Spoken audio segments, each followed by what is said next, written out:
I'm sat today in Oxford with Catherine Tomas, and you are studying at Christchurch here in Oxford a DPhil in Theology. That's right, yeah. What's that about? What's your...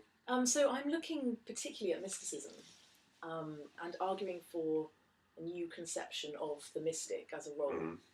So I started out being interested in mysticism as a gift, like as a gift from God. Right. And I thought this is very problematic philosophically for lots of reasons. And then, of course, as you do a PhD, you realise that the idea you had to start with is actually nothing like what you really want to do.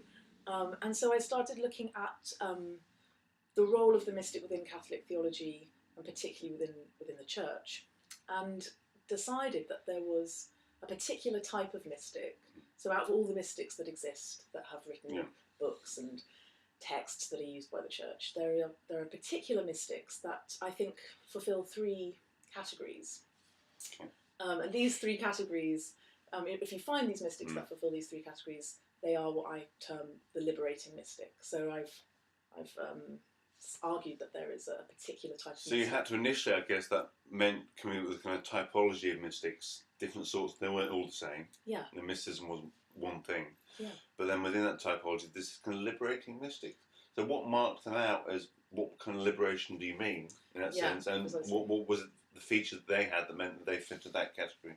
Well, the first thing, as you say, is like to define mysticism. So this is a big project. And one of the main things that I do in my thesis is argue that the definition of mysticism that we have, the standard model, let's say, is problematic because it is based on an idea of mystical experience. Yeah. And this is problematic. So the first category, first of my three categories, is that this individual has to have or believe themselves to have a dialogue with the divine. So rather than have a mystical experience, they have to believe themselves to have some sort of dialogical engagement. So the initial kind of phase of being a mystic is belief-based, but then dialogue-based. Yeah, dialogue-based. So it doesn't interest me particularly if God exists. I don't care. It's not a theological, philosophical question that interests me.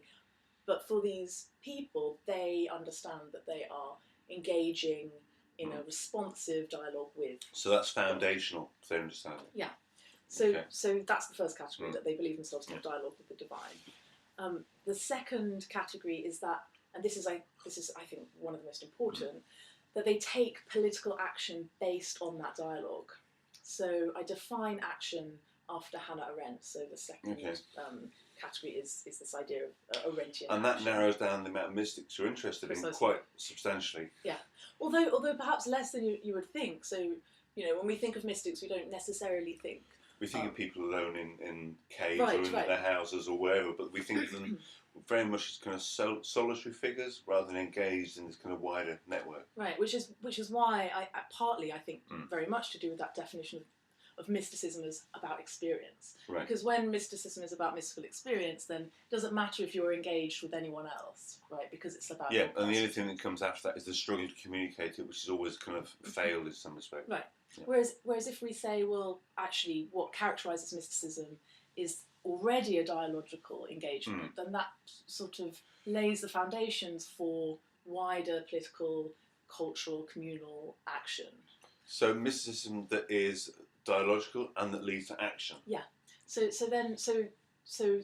basically what I'm trying to do is refine to get to a particular type of mystic that fulfills these three categories. So one that believes they have dialogue with the divine, takes action based on that dialogue, and as I said, it's based on an Arendtian understanding of action, which has at its core an understanding that we are all beings with other beings, so we can't take action without it actually having influence on the community. And then also the other part of the Arendtian concept of action is this idea of natality. So every action we take has the possibility to create radically new possibilities and new starts. So it kind of births new ideas, new possibilities, new ways that the world could be conceived of. Yeah, exactly. So this is why revolution for her was so important, because this is like action in the sort of... And it's that kind of negating the current circumstances, but not in an entirely kind of despairing way. Right. But actually seeing kind of faintly optimistic. Yeah.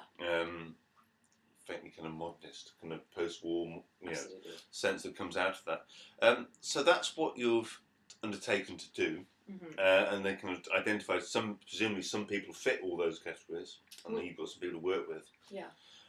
And what do you intend to do with them when you've kind of corralled them by your definitions? So the third category is abjection. So these mystics that have dialogue with the divine, take political action, and then are abjected. So abjection is a Gustavian term. I'm trying I'm very aware that for me these are I'm so familiar with these different thinkers. And abjection in essence is a form of rejection, but where the party that's rejecting defines themselves against that which they're expelling. Right. Okay, so what I'm arguing is that a particular type of mystic we can find in religious communities, perhaps specifically the Roman Catholic Church, plays a particular role, which is as a political agitator, but also as somebody that helps define the community by being expelled. And they that expulsion is not, as some might perhaps think, if they haven't really thought about it, kind of totally involuntary. They kind of almost welcome that, or they use that as part of their identification. Yeah, it depends. Even if it hasn't necessarily taken place in a very kind of obvious manner, they would want to demonstrate the extent to which they stood outside. Yeah, precisely. It depends on the individual. So what's interesting studying these various mystics is that for some of them, as you say, the abjection, or for them it would have been they wouldn't have understood it as a form of abjection, but the expulsion or being excommunicated for some would have been. They would have not welcomed it, but they would have understood it as part of their role if they are truly following God. Whereas others would have fought against it. Would have seen it as a disaster for themselves. So you've kind of got this group of people, and you're kind of interested in them, and you want to identify a particular type of mysticism with them. Where does that lead, finally? I mean, you haven't got quite to your final conclusions, but where are you kind of getting a sense of that leading you?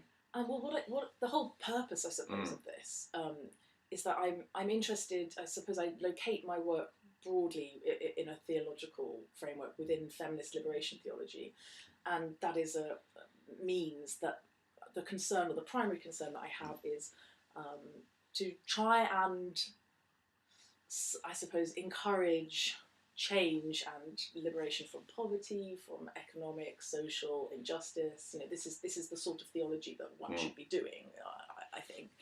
And so the intention really is to, I suppose, wrestle back these texts of mystics that have been used to support oppressive, readings of femininity, or to encourage and sustain and maintain a sort of very problematic, Yeah. So when I think of liberation theology, which I don't very often, but should I think about liberation theology, I tend to think of it as very much engaged with worldly concerns. And if someone was to ask me, I would probably, at least prior to our conversation, have thought of it as very much opposed to mysticism, at the kind of far end of the spectrum of engagement within Catholicism, say, where you have people like liberation theologians even, who are kind of engaged with practical matters and poverty and people and money. And then far, far away from them in the clouds, you have mystics sat alone, having kind of weird experiences washing over them. And so you very much want to kind of say that spectrum is inaccurate, and that actually the resources, the theological resources that people at one end dealing with poverty can draw on, are not just a handful of verses, a handful of writers that are very overtly political, but that politics runs much deeper in the church, as well in theology. I mean, absolutely. In essence, I think that this idea of mysticism as being a narcissistic, self-interested, almost like intellectual, personal project is very problematic. But I also think it's inaccurate, and so I want to be saying that there is a form of mysticism which has not just now, but has always historically been a fundamental element of Catholic, for example, the Catholic tradition or Catholic Christian thought, which is actively engaged and actively political and actively practically changing the lives of people. I mean, the mystics that I work with, like Hildegard of Bingen or Teresa of Avila, they got themselves in trouble by being, much like, for example, Guterres, the famous liberation theologian, who was nearly excommunicated, by being actively engaged in the struggles of the people in their community. But I also think that I mean, the reason I'm focused on this, a very reasonable question would be, okay, if you want to affect change or from economic inequality and social oppression, then is theology even like worth engaging with at all?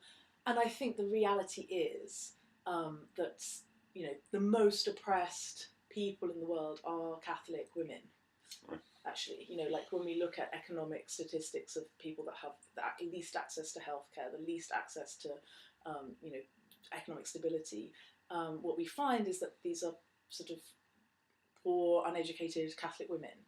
And so, unfortunately, the Catholic Church has a huge impact in how their lives are. So reshaping of kind of Catholic thought. I think really we have to go so deep to such foundational levels. I mean, ultimately, in an ideal world, I would like, I suppose, this is why I'm never very popular in theology conferences, and certainly not with the Catholic Church.